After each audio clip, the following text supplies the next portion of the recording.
గిరిజన హక్కుల పరిరక్షణ కోసం అల్లూరి సీతారామరాజు జిల్లాలో గిరిజన సంఘం ఆధ్వర్యంలో మహాధర్నాన్ని నిర్వహించారు. 1/70 చట్టాన్ని జీవో నెంబర్ 3పై కేంద్ర రాష్ట్ర ప్రభుత్వాలు వెంటనే స్పష్టత ఇవ్వాలని గిరిజనులు డిమాండ్ చేశారు. పాడేరు కేంద్రంలో జరిగిన మహాధర్నాకు జిల్లా నుండి నలుమూలల నుంచి వేలాది మంది ఆదివాసీలు తరలివచ్చారు. అదేవిధంగా గిరిజనేతరుల వ్యక్తులకు అడవుల్లో భూములు ఇవ్వరాదని డిమాండ్ చేశారు. కేంద్ర రాష్ట్ర ప్రభుత్వాలు వెంటనే స్పందించి 1/70 యాక్టును పటిష్టంగా అమలు చేయాలని, జీవో నెంబర్ 3 రద్దు వలన గిరిజనులు ఉద్యోగాలు కోల్పోతున్నామని తెలిపారు. కార్పొరేట్ కంపెనీలకు భూములు కేటాయింపులు ఆపాలని డిమాండ్ చేశారు. 5వ షెడ్యూల్ ప్రకారం జరిగిన గిరిజన సలహా మండలి బలోపేతం చేయాలని, మా భూములు మాకే కావాలి, మా అడవులు మాకే కావాలి అంటూ దద్దరిల్లేలా ఆదివాసీ నినాదాలు చేశారు. మా హక్కులు కాపాడే వరకు ఉద్యమ రూపంలో పోరాడుతూనే ఉంటామని ఆదివాసీలు తెలిపారు.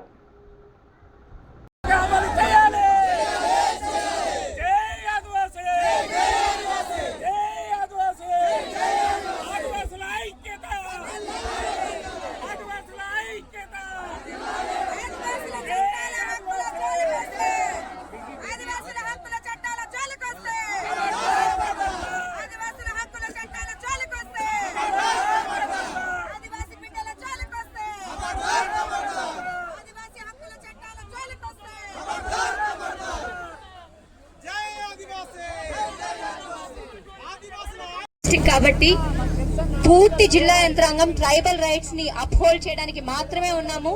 మా మెయిన్ రైట్స్ అండ్ మా మెయిన్ డ్యూటీ ఇక్కడ మీ అందరి రైట్స్ పరిరక్షించడం మాత్రమే. కాబట్టి 1/70కి సంబంధించి ఎటువంటి వయలేషన్ జరగడానికి లేదు, చెయ్యనివ్వము.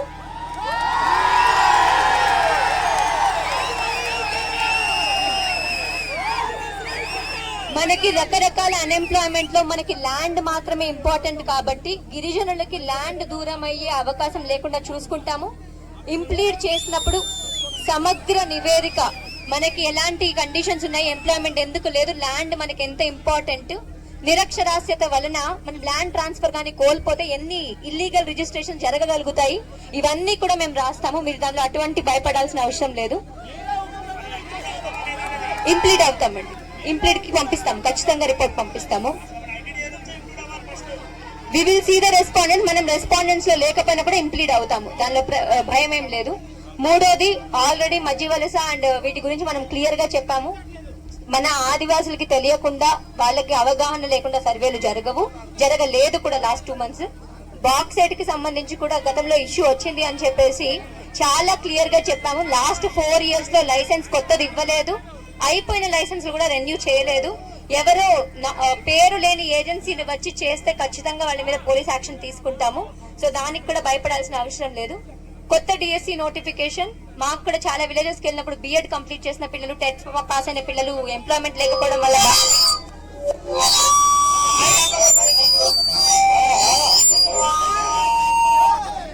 బాధ వేస్తుంది. కాబట్టి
లేదని ట్రైబల్ అమ్మాయిని వివాహం చేసుకుని ఆస్తులు సంపాదించిన నాన్ ట్రైబ్ మీద కావచ్చు, లేదంటే నకిలీ ట్రైబుల్ ని నకిలీ సర్టిఫికేట్ తీసుకోవాలి మీద ఒక క్రిమినల్ కేసు కూడా ఇప్పటి వరకు పెట్టలేదు మీ ఐటీడీ వాళ్ళు.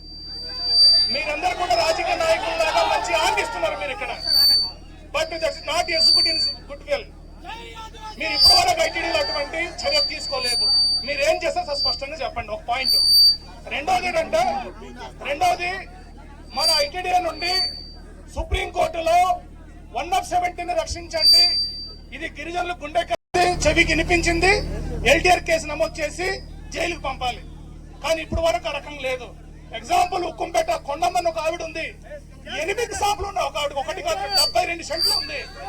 72 సెంట్లు ఆవిడకి ఎలాగొచ్చింది భూమి? ఆవిడకి నాన్ డ్రైవ్ కి 1917 నుంచి 1970 వరకు చెప్తుంది ఏంటి మొత్తం భూమి గిరిజనులని చెప్పి. మరి వాళ్ళకి ఇస్తాం మనం 72 సెంట్ల భూమి వాళ్ళకి. మాకు తెలిసింది మీరు జడ్జిమెంట్ ఇచ్చారని. తెలిసింది మాకు.